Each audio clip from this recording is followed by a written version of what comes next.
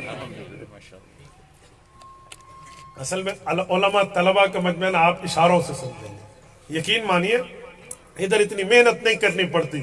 عوام میں گفتگو ہو تو پھر وہ ایک ایک لفظ کے ترجمے سے وہ اتر کے بات کرنی پڑتی ہے. آپ اشاروں میں سمجھیں گے. توجہ, یہ جو سوالات و جوابات کا مرحلہ ہے قبر میں مردے سے, یہ کیسے ہے؟ کیا مطلب؟ یہ موت کے حالات میں من ربک من نبیک ما دینک. توجہ رکھ لو, من ربک میں تو توحید ہے, من نبیک میں رسالت ختم نبوت دونوں شامل ہیں, ما دینک میں پورا مذہب ہے. ما دینک میں پورا مذہب ہے. دینی الاسلام, یہ اس کا جواب ہے کہ میرا مذہب اسلام ہے. اور اسلام میں اللہ نے ہمیں فرما دیا ہے ادخلوا فی السلم کافہ, ادھورا نہیں پورا مان. اور دین کے بارے میں رب نے فرمایا وَمَن يَبْتَغِ غَيْرَ الْإِسْلَامِ دِينًا فَلَن يُقْبَلَ مِنْهُ وَهُوَ فِي الْآخِرَةِ مِنَ الْخَاسِرِينَ. دین اگر آپ نے کوئی اور تلاش کیا اسلام کو چھوڑ کے, آپ کا قبول نہیں کیا جائے گا اور آپ آخرت میں خسارہ اٹھانے والوں میں سے ہوں گے. اب ذرا سنیں, یہ جو ہمیں کہتے ہیں کہ تم عقیدہ حیات النبی پر اتنا زور دیتے ہو, اس عقیدے کا سوال قبر میں ہوگا, یہ بات کرنے والے سمجھتے ہیں کہ سوال قبر میں نہیں ہے. وہ کہتے ہیں ادھر 3 سوال ہے, من ربک من نبیک ما دینک. حالانکہ یہ بات ناواقفیت پر مبنی ہے. بھائی اس عقائد کے سوالات قبر میں ہوں گے. ہم تو یہ کہتے ہیں کہ ختم نبوت کا سوال بھی قبر میں ہوگا. ہم تو خلافت بلا فصل کے نظریے اور عقیدے کو عقیدہ مان کے اس کے سوال کے قائل ہیں. آپ کہیں گے کہاں ہے وہ سوال؟ من ربک میں تو توحید ہے, ذات بھی صفات بھی. من نبیک میں رسالت ہے, اور حضور کی رسالت بغیر ختم نبوت کے ہمیں قبول نہیں ہے. حضور صرف نبی نہیں ہے, نبی بھی ہیں, خاتم النبیین بھی ہیں. تیسرا سوال ما دینک ہے, اور دین کیا ہے؟ دینی الاسلام ہے. اور اسلام کتنا؟ ادخلوا فی السلم کافہ, مکمل کا مکمل ہے. تو مکمل اسلام میں عقائد بھی ہیں, مسائل بھی ہیں. تو یہ سوالات بھی ہوں گے, ورنہ اگر یہی بات ہے تو پھر میں آپ کو ایک بات سناتا ہوں. ایک مولوی صاحب تھے, اللہ ان کو جزائے خیرت دے, اس عقیدے پر بات کر رہے تھے. ہم انہی کی بیٹھک میں تھے ایک جگہ, تو مجھے کہنے لگے مولانا مانج بھیڑ ہوتی ہے. میں نے کہا کیا مطلب؟ مولوی کا بھائی ہوتا ہے, سچ سچ مجھے بتانا, یہ سوال پوچھا جائے گا قبر میں. میں نے ان کا کہا 1 منٹ، اگر میں کہہ دوں نہیں پوچھا جائے گا تو آپ کا ریئیکشن کیا ہوگا؟ کہنے لگے تو جب سوال ہی قبر میں نہیں ہے، میں یہی سمجھانا چاہ رہا ہوں، پھر اس پر محنت کی ضرورت۔ میں نے کہا قبر کے سوال کا تو 3 ہے، تیرا دین کیا ہے، تیرا نبی کون ہے، تیرا خدا کون ہے۔ پھر میں نے انہیں اپنے طریقے سے سمجھایا کہ مانج دی واقعی بھیڑ ہوندی ہے۔ میں کہ چلو میں بھیڑ بڑھ کے دسینا۔ میں نے کہا یہ بتائیں یہ کون ہے؟ اجی میرے 2 بیٹے بیٹھے ہیں ماشاءاللہ، ایک کا یہ نام ہے، ایک کا یہ نام ہے۔ میں نے کہا شادی ہوئی ہے نا؟ ہاں جی ہاں۔ میں نے کہا شادی کا سوال قبر میں ہوگا؟ اب تمہاری سب خاموش، کیا مطلب؟ میں نے کہا آپ ہوگا تو ہاں کر دے، نہیں ہوگا تو نہ کر دے۔ میں نے کہا شادی کا سوال تیرے مطابق وہاں نہیں ہے، شادی کیوں کی؟ بقرہ عید پر بکرا ذبح کرتا ہوں، قربانی کا سوال ہوگا قبر میں؟ نہیں ہے تو ادھر کیوں کرتے ہیں؟ اس طرح میں نے 8-10 سوالات کیے، روزے کا بھی پوچھا، اس میں زکوٰۃ کا بھی پوچھا، اس میں جہاد کا بھی پوچھا، اذان کا بھی پوچھا، حج کا بھی پوچھا، عمرے کا بھی۔ ہر سوال پر مولانا شش و پنج میں آ جائے۔ میں نے کہا مولانا اگر ہم آپ کی بات مان لینا تو دین کو ایک گٹھڑی میں بند کر کے ادھر رکھ دیں گے، بس ان 3 کی تیاری کریں جو آپ کہہ رہے ہیں۔ اور خدا کے بندے اس تیسرے سوال میں پورے دین کا سوال شامل ہے، اس میں ایک چیز شامل ہے۔ کوئی نکاح کی جگہ زنا کرے تو ماں دینک میں پکڑا جائے۔ خدا کے بندے کہاں بیٹھے ہو؟ کس معاملے میں آپ بیٹھے؟ ایک نے روزے چھوڑ دیے تو ماں دینک میں اس کی گرفتاری ہوگی کہ اس سے روزے کے بارے میں نہیں پوچھا جائے گا۔ یہ تو پورا دین اس میں شامل ہے۔ الاسلام ان تشہد ان لا الہ الا اللہ، حدیث جبرائیل اٹھا لے، رسول اللہ صلی اللہ علیہ وسلم نے اسلام پر کس کس چیز کا اطلاق کیا ہے، تو یہ سارا اس میں شامل ہے بھائی۔ تو اس لیے یہ سوال ہم سے نہیں ہو سکتا کہ قبر پہ پوچھا جائے گا۔ تو اس سے بھی یہ بات ثابت ہو گئی کہ یہ عقائد ہے اور اس عقائد کے سوالات کا معاملہ قبر میں ہوگا۔ اچھا میں ایک بات مزید آپ کی خدمت میں عرض کیا دیتا ہوں، ذرا آپ توجہ رکھیں۔ میں آپ کی خدمت میں ایک غلط فہمی کے ازالے سے آپ کے ہاں ایک بات پیش کرتا ہوں۔ وہ یہ ہے کہ ہم سے پوچھتے ہیں کہ وفات کے بعد جب روح نکل گئی، آدھی تعریف والے جو آدھی کرتے ہیں، جب روح نکل گئی ہے اب یہ بندے کو محسوس کیسے ہوگا، عذاب یا ثواب؟ عذاب تو اوپر روح جسم کو ہوتا ہے، اس کو کیسے ہوگا؟ اس پہ تو روح نہیں ہے۔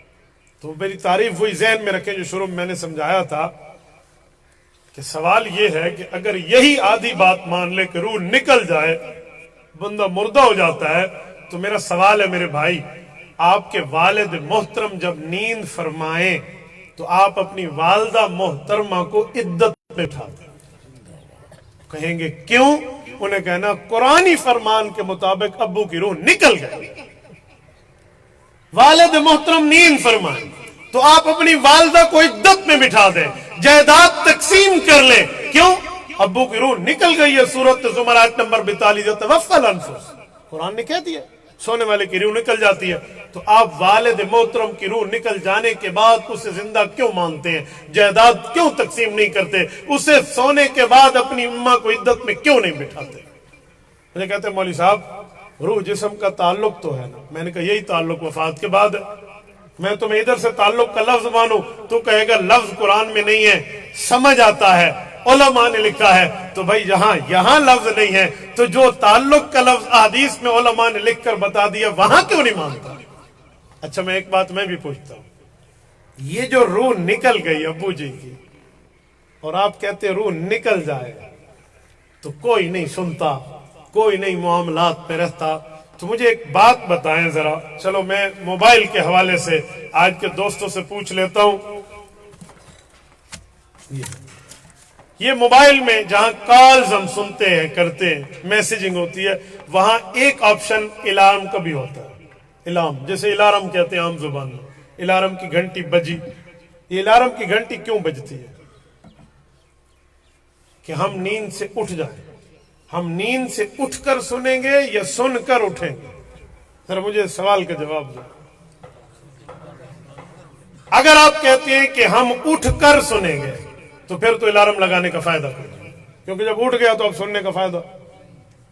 اٹھ کر تو نہیں سننا نا، سن کر اٹھنا ہے۔ تو جب آپ سنو گے تو آپ نیند میں ہوں گے اس وقت، اور نیند میں قرآنی فرمان کے مطابق روح آپ کے جسم میں نہیں ہوگی، آپ کیسے سنو گے؟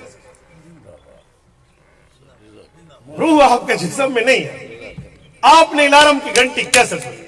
ایک عقل کے اندھے سے میری بات ہوئی تو مجھے کہنے لگا ہم الارم لگاتے اٹھ کر سن لیتے ہیں. میں نے کہا دماغ ہے تیرا, دنیا میں بچے تجھے یوں آوازیں دے کر بھگائیں گے کہ الارم لگاتا کیوں ہے جب اٹھ کر سنے گا. ساز سننے کا شوق تھا, یقیناً ڈیفینیٹلی اس کا ایک ہی جواب ہے کہ ہم اٹھ کر سنیں گے. تو جو اٹھ کر ہم سن کر اٹھیں گے, تو جو سن کر آپ الارم اٹھتے ہیں تو الارم کی آواز آپ تک کیسے پہنچی؟ قرآن کہتے ہیں روح نہیں. ایک ہی جواب ہے کہ جی روح نہیں ہے جسم میں, لیکن روح کا تعلق ہے. اس بنیاد پر الارم سنتے ہیں. اور میرے بھائی تو روح کے تعلق سے الارم سننے کے قائل, تیرے ذمے الارم. ہم روح کے تعلق سے سلام سننے کے قائل, ہمارے ذمے یہ سعادت. اسی کو دوسرے لفظوں میں کہوں, حضرت مولانا حبیب اللہ ڈیروی اللہ ان کی قبر پہ کروڑ ارب رحمت نازل فرمائے, ایک بہت بڑی بات فرمایا کرتے تھے. فرماتے تھے کہ میں نے ایک بندے سے گفتگو میں کہا کہ مردہ کچھ سنتا ہے یار؟ چلو تیری مطابق کچھ نہیں سنتا, کچھ سنتا ہے. اس نے کہا حدیث میں ہے جوتیوں کی آہٹ سنتا ہے. انہ یسمع قرع نعالہم, جوتیوں کی دب دب اس کی آہٹ سنتا ہے جب دفن کر کے لوگ جا رہے ہوتے ہیں. تو اس نے کہا تیرے ذمے کھلے ہیں, میرے ذمے سلام. تیرے پلے کھلے ہیں تو کھلے سوڑ لیں. تو جو بدتنی کیا بندے کا دماغ ہو کہ جوتی کی آہٹ سننے پر بیٹھے ہوئے ہے. الارم کے معاملات سے ماں کے لیے اس کے اوپر کوئی اعتراض نہیں ہے. اور جو ہے نا کیا کہتے ہیں, ہمارے لیے جو حدیث میں نصوص قطعیہ میں ثابت ہے, مردے کا سلام سننا اور رسالت مآب کے سلام پر امت کا اجماع, اس سے انکاری ہو جاتی ہے. اچھا, میں اس پر ایک مزید لگے ہاتھوں بات آپ کی خدمت میں کرتا ہوں.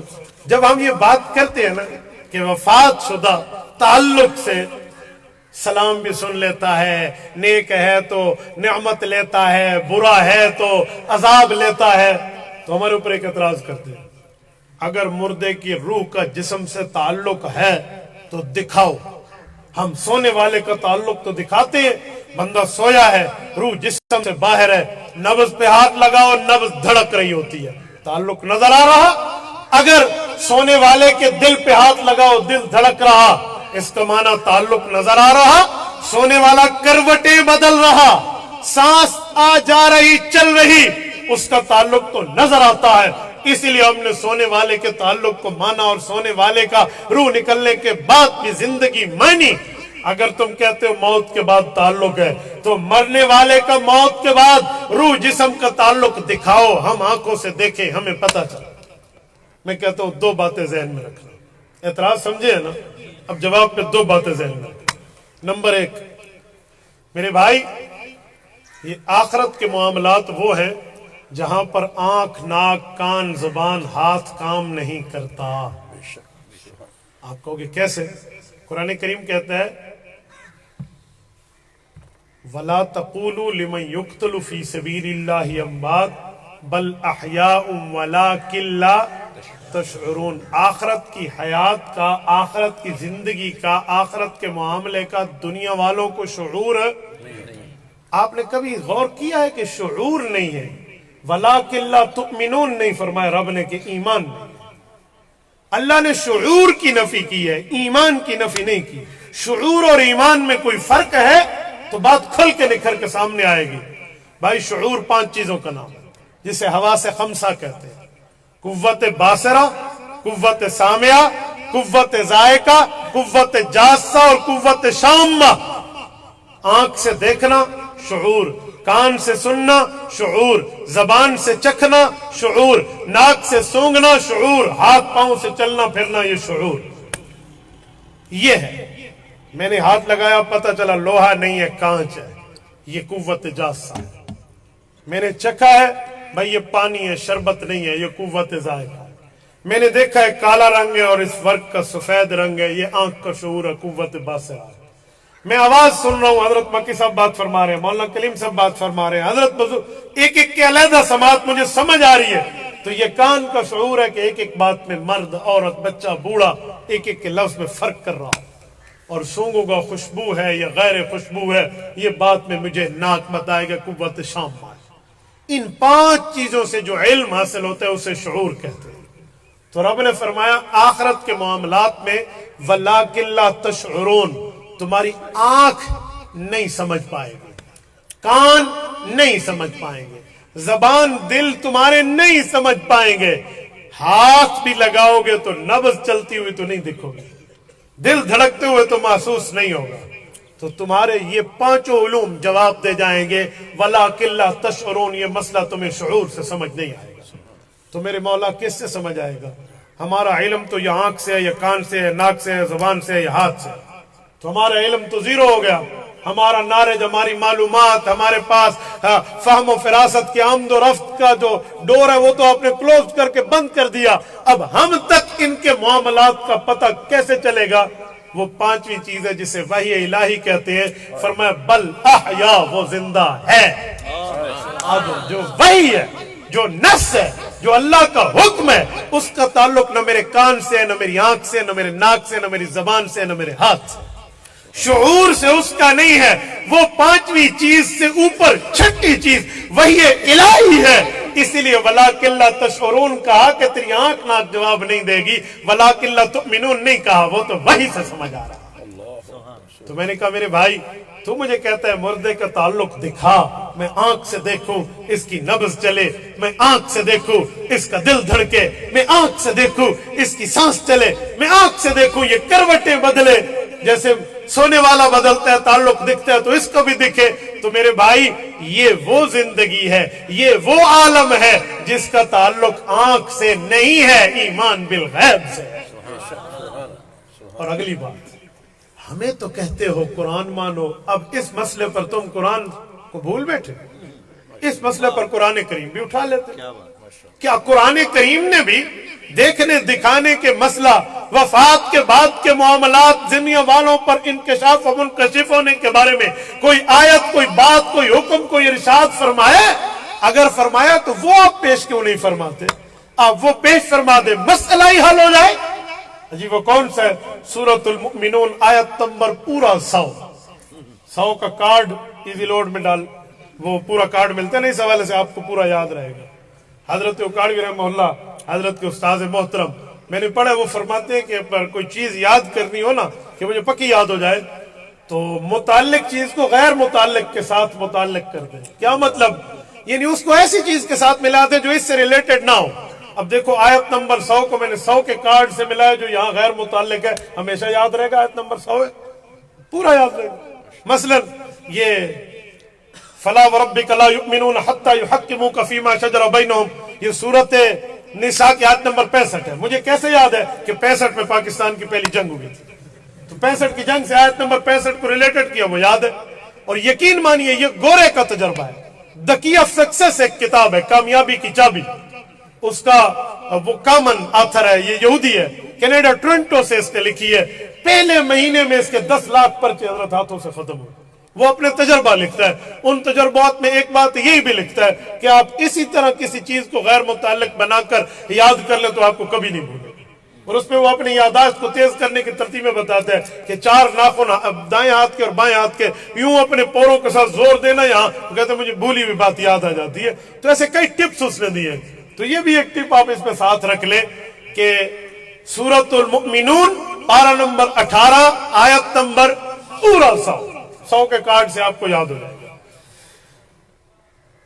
یہاں سے یاد نہ ہو تو کچی میں ہم کہتے تھے اکڑ بکڑ بمبے بو 80 90 پورا 100، اس سے آپ کو یاد ہو جائے گا۔ یہ میں نے اسی لیے آپ کو ہنسایا ہے کہ یہ خشک مضمون ہے، ورنہ آپ کہیں گے ڈاڈھے اوکھے بسنے۔ تو میں نے کہا تھوڑا سا آپ ایک کلیم صاحب بیٹھے نا، ایک ڈرل کا پیریڈ ہو جائے۔ اب توجہ، میں نے کہا ہمیں کہتے ہو یہ مردے کا تعلق نظر نہیں آتا، قبر میں آنکھ سے دکھاؤ، اس مسئلے پر قرآن بھول گئے۔ رب کا قرآن کہتا ہے سورۃ المؤمنون کی آیت نمبر 100 میں وَمِن وَرَائِهِمْ بَرْزَخٌ إِلَىٰ يَوْمِ يُبْعَثُونَ، اس کی وفات سے لے کر قیامت تک کے اٹھنے تک کے معاملات کو اللہ نے پردوں میں چھپا دیا۔ وَمِن وَرَائِهِمْ بَرْزَخٌ، چھپا دیا رب نے، پردے میں ڈال دیا۔ کب تک؟ إِلَىٰ يَوْمِ يُبْعَثُونَ، قیامت میں اٹھنے تک۔ تو پردے والی چیز نظر نہیں آتی میرے بھائی۔ میں یہاں ہاتھ اندر بند کر کے رکھوں، انگلیاں کھلی ہوئی ہے یا بند ہے، انگوٹھا کھلا یا بند ہے، تو نہیں بتائے گا یہ پردے میں۔ ہم خواتین کے پردے کے اس لیے قائل ہیں کہ ان کی عزت محفوظ رہے، انہیں کوئی دیکھ نہ سکے، تو پردے والی چیز نظر نہیں آتی، اس لیے میں تجھے کیسے دکھاؤں کہ روح کا تعلق ہے مردے کے ساتھ تجھے نظر آئے؟ تو بھائی ادھر بھی تجھے قرآن ماننا چاہیے. جب تو ادھر بھی قرآن کریم کا مسئلہ مانے گا تو بات نکھر کے سامنے آ جائے گی، آپ کے لیے کسی قسم کی کوئی مشکلات نہیں رہے گی.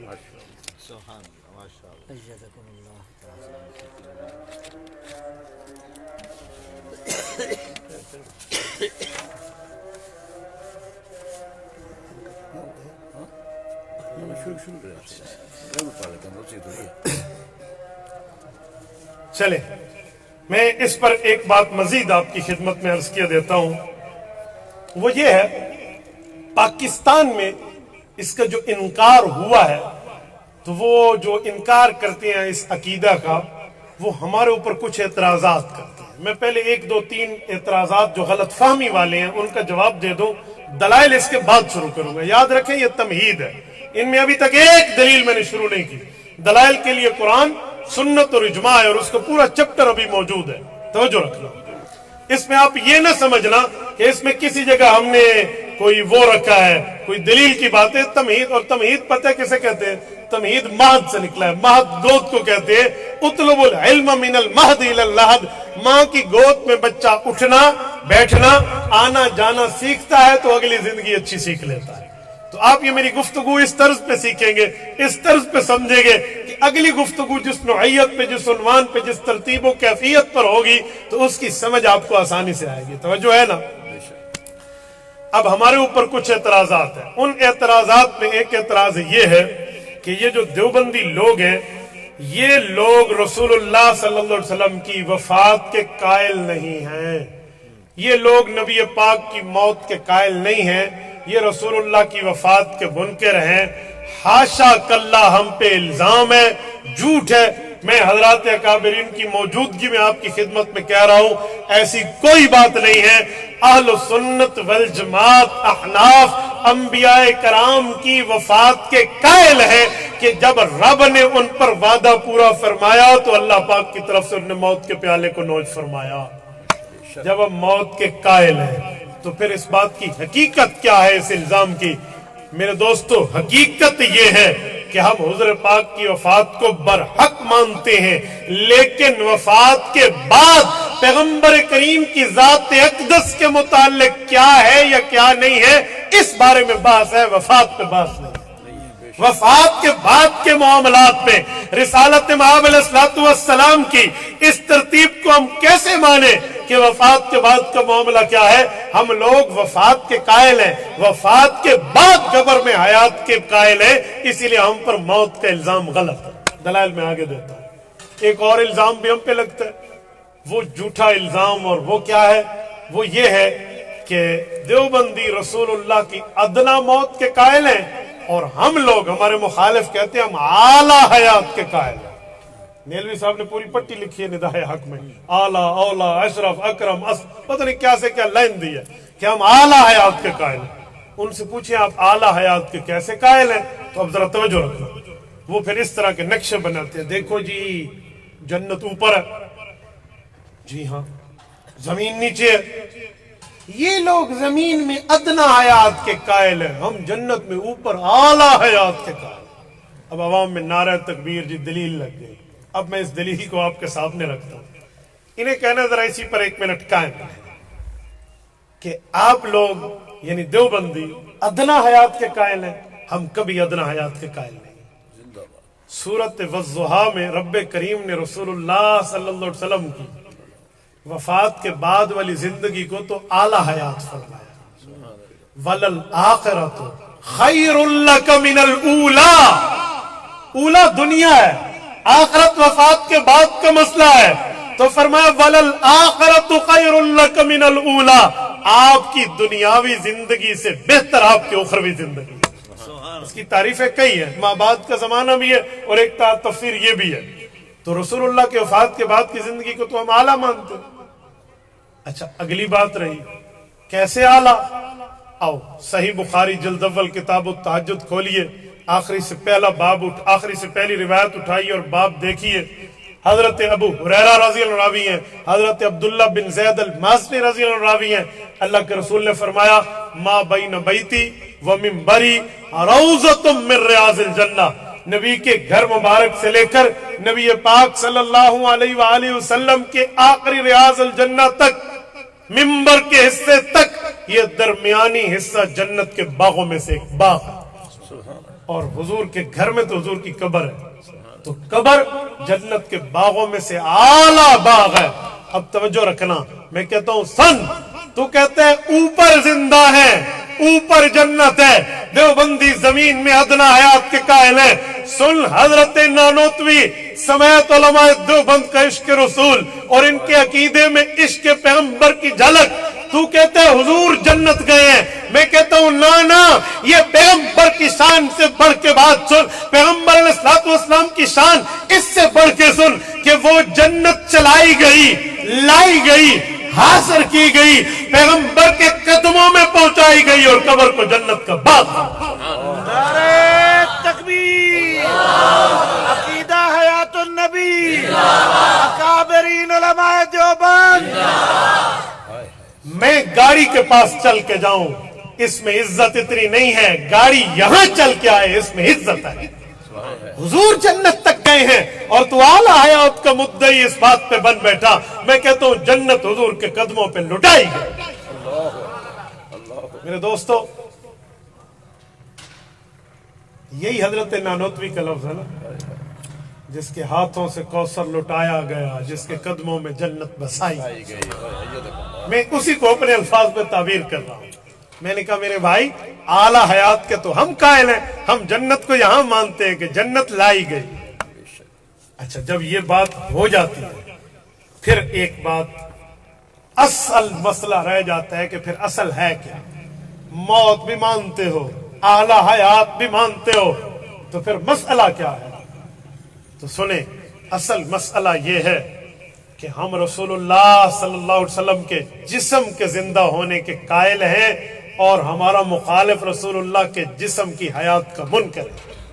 اصل مسئلہ جسم اقدس کا ہے، ذات اقدس کا ہے، جسد مبارک کا ہے، رسول اللہ کے بدن مطہر و مطیب کا ہے کہ رسول اللہ کا جسم یہ جنت میں رہ کر زندہ ہے یا نہیں ہے، رسول اللہ کا جسم جنت کی نعمت سے متلذذ ہے یا نہیں ہے، رسول اللہ کے جسم اقدس کو جنت کی نعمتوں کی لذت حاصل ہے یا اس جسم میں جنت کی لذت حاصل کرنے کا احساس نہیں ہے، یہ مسئلہ ہے۔ ہم رسول اللہ کے جسم کو اور حضور کی روح کو جنت میں مانتے ہیں، میرا مخالف رسول اللہ کے جسم کے زندہ ہونے کا منکر ہے۔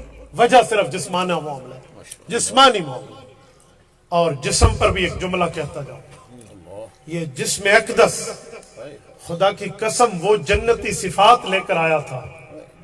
جنت میں خوشبوئیں ہیں، حضور پاک کے پسینے میں بھی اور رسول اللہ صلی اللہ علیہ وسلم کے بول و براز میں بھی خوشبوئیں ہیں۔ حالانکہ دنیا میں رہے ہیں، لیکن یہ جنت کا خاصہ تھا۔ جنت میں نیند غالب نہیں ہوگی، ٹھیک ہے؟ چاہو تو نیند کرو، وَلَكُمْ فِيهَا مَا تَشْتَهِي أَنفُسُكُمْ۔ رسول اللہ صلی اللہ علیہ وآلہ وسلم پہ نیند آتی تھی، کیوں؟ دنیا میں جنتی جسم آیا، یہ دنیا کا اثر تھا، لیکن دل جاگتا تھا، یہ جنت کا خاصہ تھا۔ وہ صفات پیغمبر کے جسم میں جنتی موجود تھے۔ تو جب اس دنیاوی زندگی میں پیغمبر کے جسم اقدس کے معاملات یہ تھے، آخرت کی زندگی تو خیر اللہ کا من الاولیٰ ہے، وہ تو دنیا سے بہتر ہے، خیر اخیر ہے، اخیر اس میں تفضیل کا صیغہ ہے، سپرلیٹو ڈگری وائز، اس سے بڑا لفظ کوئی نہیں۔ تو رسول اللہ کا جسم اقدس تو اس طرح ہے۔ اور سنو میں دوستو، ایک بات میں مزید آپ کی خدمت میں کہتا ہوں، رسالت مآب کی جسم اقدس کو زندہ ماننا ہمارے اکابر نے قرآن اور حدیث کی شرح میں واضح طور پر قرآن اور حدیث کے دلائل کے ساتھ مدلل مبرہن کیا ہے۔ آپ فتح الملہم شرح صحیح مسلم حضرت علامہ شبیر احمد عثمانی رحمہ اللہ کی دیکھے تو اسی طرح کی تعبیرات حضرت عثمانی کی ہیں جو میں آپ کے سامنے پیش کر رہا ہوں کہ روح مبارک کا پرتاؤ جسم اقدس پہ ایسا ہے جیسے سورج سے یہ روشنی مل جاتی ہے۔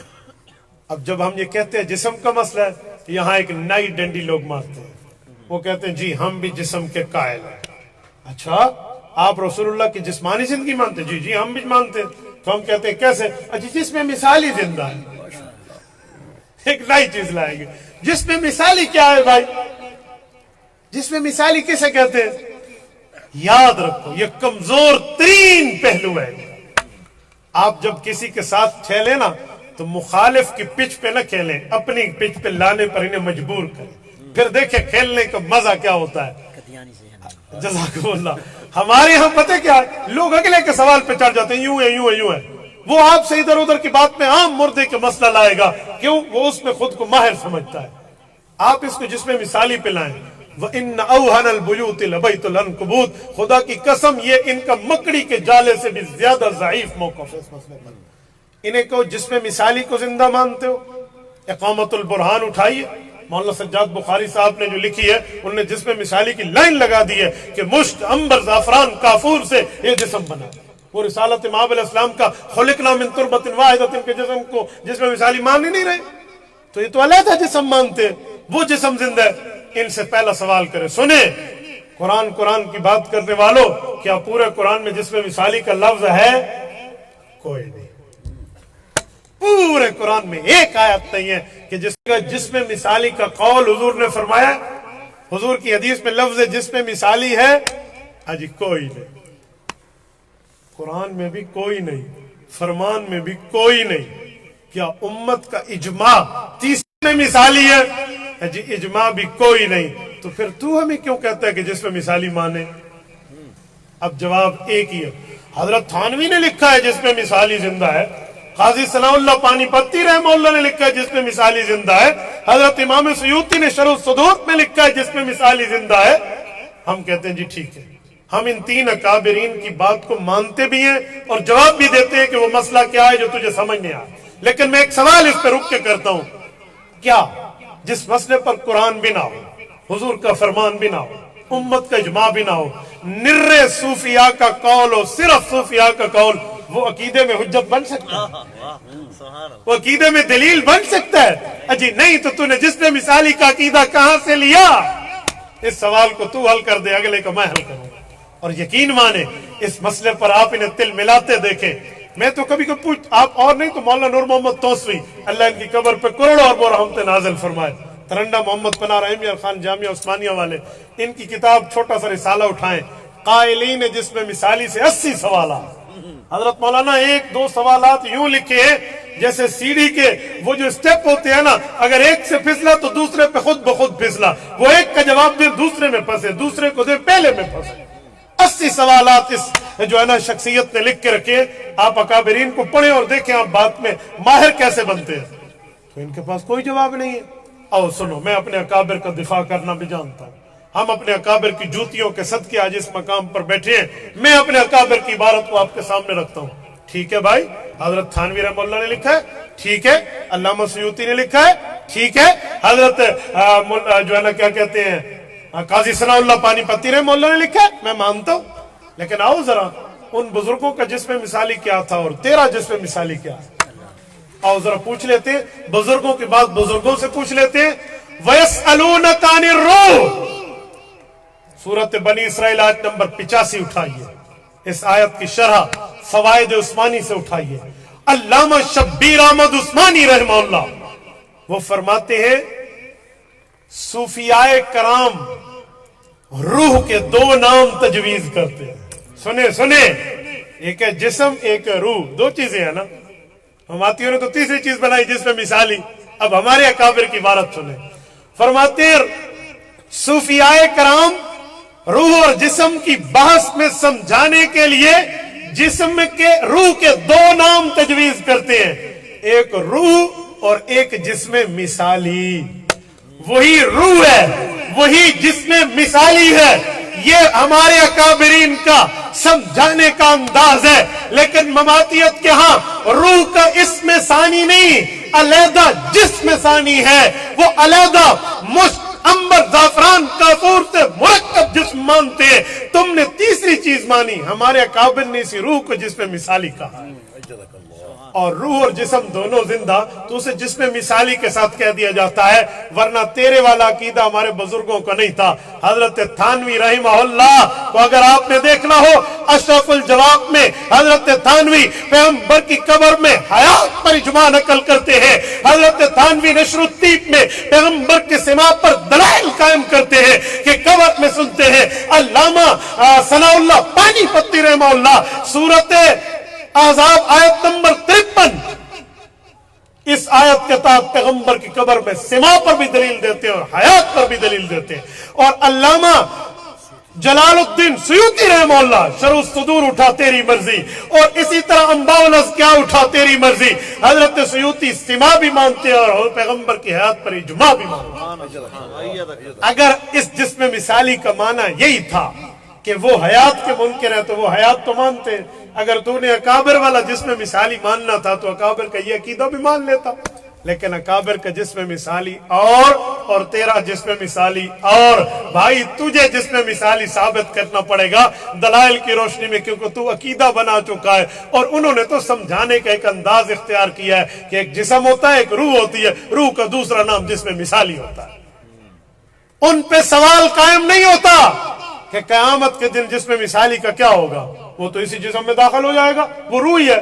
تیرے اوپر سوال قائم ہوگا کہ اگر حضور کا جسم مثالی زندہ ہے تو بتا قیامت میں کون سا جسم جنت جائے گا، کون سا جسم جائے گا۔ اگر تو کہتا ہے مثالی جائے گا تو میں پوچھوں گا اس جسم نے تکلیفیں برداشت کی ہیں، دندان اقدس اس جسم کے شہید ہوئے ہیں، نیزوں کے نشانات اس جسم پہ لگے ہیں، اور طائف میں پتھر اس جسم اقدس پہ پڑے ہیں، اس کی جزا کا معاملہ کہاں جائے گا۔ اور اگر تو کہتا ہے کہ یہ جسم جائے گا تو میں پوچھوں گا کہ اس مثالی کا کیا ہوگا۔ اگر تو دو جواب دے گا، کہے گا باقی رکھا جائے گا تو تعدد اجسام کا جنت میں ہم قائل نہیں ہیں، اور اگر اسے ختم کیا جائے گا تو پیغمبر کا جسم کو تو مٹی بھی نہیں کھاتی، ختم کیسے ہوگا۔ یہ سوالات تیرے سر پر تلوار بن کے لٹکتے رہیں گے، جس کا جواب تجھے دینا پڑے گا۔ یہ جسم مثالی کے ثبوت کا چند تحقیقی جائزہ تھا جو میں نے آپ کی خدمت میں رکھا ہے۔ عصر کی اذان کا وقت ہوا چاہتا ہے، اس نشست کو انشاءاللہ تعالی ہم نے اگلی 2 نشستوں میں بھی چلانا ہے آپ کی خدمت میں۔ توجہ آپ رکھنا، نماز کے بعد بھی اسی طرح جڑے ہو کر بیٹھنا۔ انشاءاللہ تعالی اس مضمون کو پھر دلائل میں شروع کریں گے۔ یہ نشست تمہیدی نشست تھی، قرآن سنت اجماع کے دلائل انشاءاللہ تعالی اس سے اگلی نشست میں پیش ہوں گے۔ وآخر دعوانا ان الحمدللہ۔ جائے کوئی نہ مہربان